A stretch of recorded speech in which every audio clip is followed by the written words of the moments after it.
देश में digital lending का कारोबार तेजी से बढ़ा है और इसी के साथ अनरेगुलेटेड लेंडिंग एप्स यानी नियमों के दायरे से बाहर रहकर कर्ज बांटने वाले ऐप की भरमार हो गई है।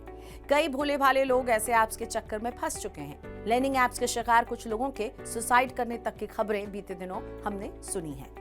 अनरेगुलेटेड कर्ज देने से जुड़ी गतिविधियों पर लगाम लगाने के लिए ही सरकार ने अब बड़ा कदम उठाया है और इस तरह की गतिविधियों को रोकने के लिए सरकार कानून ला रही है। केंद्र सरकार ने अनरेगुलेटेड लेंडिंग को कॉग्निजेबल और गैर जमानती अपराध के तौर पर कैटेगराइज करने का प्रस्ताव दिया है। प्रस्ताव में अनरेगुलेटेड कर्ज से जुड़ी गतिविधियों में शामिल होने पर 1 करोड़ रुपए तक के जुर्माने के साथ 10 साल तक की सजा का प्रावधान किया गया है।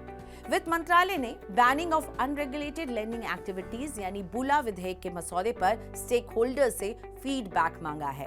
ड्राफ्ट के मुताबिक अनरेगुलेटेड लेंडिंग एक्टिविटीज में ऐसी गतिविधियों को शामिल किया गया है जो किसी लीगल फ्रेमवर्क से गवर्न्ड यानी कानूनी ढांचे के अधीन नहीं आती हैं और ना ही रिजर्व बैंक या किसी और रेगुलेटेड एंटिटी की ओर से अधिकृत होती हैं।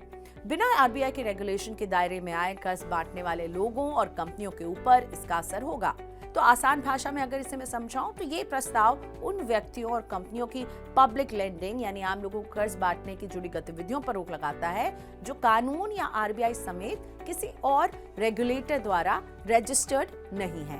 पीटीआई की रिपोर्ट के अनुसार विधेयक में कहा गया है कि अवैध कर्ज गतिविधियां चाहे डिजिटल माध्यम से हो या किसी अन्य तरीके से इस तरह की गतिविधियां चलाने वालों को 2 से 7 साल की सजा हो सकती है। यही नहीं 2 लाख से 1 करोड़ रुपए तक का जुर्माना भरना पड़ सकता है। ऐसे लेंडर्स जो कर्ज लेने वाले व्यक्तियों को परेशान करने या कर्ज की वसूली के लिए गैर कानूनी तरीके अपनाते हैं उन्हें भारी भरकम जुर्माने और 3 से 10 साल की कैद का सामना करना पड़ सकता है। प्रस्ताव के अनुसार अनरेगुलेटेड लेंडिंग से जुड़े कुछ मामलों की जांच सीबीआई को सौंपने का भी प्रावधान किया गया है। अगर कर्ज देने वाला और कर्ज लेने वाला या संबंधित संपत्तियां एक से ज्यादा राज्य या केंद्र शासित प्रदेशों में हो तो मामले की जांच सीबीआई करेगी। सार्वजनिक हित को व्यापक रूप से प्रभावित करने लायक बड़ी रकम वाले मामलों को भी सीबीआई ही संभालेगी। दरअसल पिछले कुछ सालों में ऐसे कई मामले सामने आए जिनमें भोले भाले लोगों को धोखाधड़ी वाले लोन ऐप के जरिए ठगी का शिकार बनाया गया है। कुछ मामलों में जबरन वसूली के तरीके अपनाए जाने से दुखी होकर कई कर्ज लेने वालों ने सुसाइड जैसा कदम भी उठाया है। सरकार ने फर्जी लोन ऐप के प्रचार प्रसार पर रोक लगाने के लिए सोशल मीडिया और ऑनलाइन प्लेटफॉर्म को निर्देश दिया था कि वे धोखाधड़ी वाले लोन ऐप के विज्ञापन न दिखाएं। इसके बाद गूगल ने सितंबर 2022 से अगस्त 2023 के बीच प्ले स्टोर से 2200 से ज्यादा फर्जी लोन ऐप हटाए थे।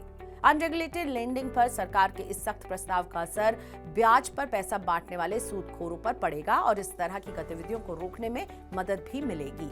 साथ ही में ऐसे आम लोगों को राहत मिलेगी जो अपनी जरूरतों के लिए इस तरह के अनरेगुलेटेड लेंडिंग प्लेटफॉर्म से कर्ज लेते हैं और फिर बुरी तरह से फंस जाते हैं।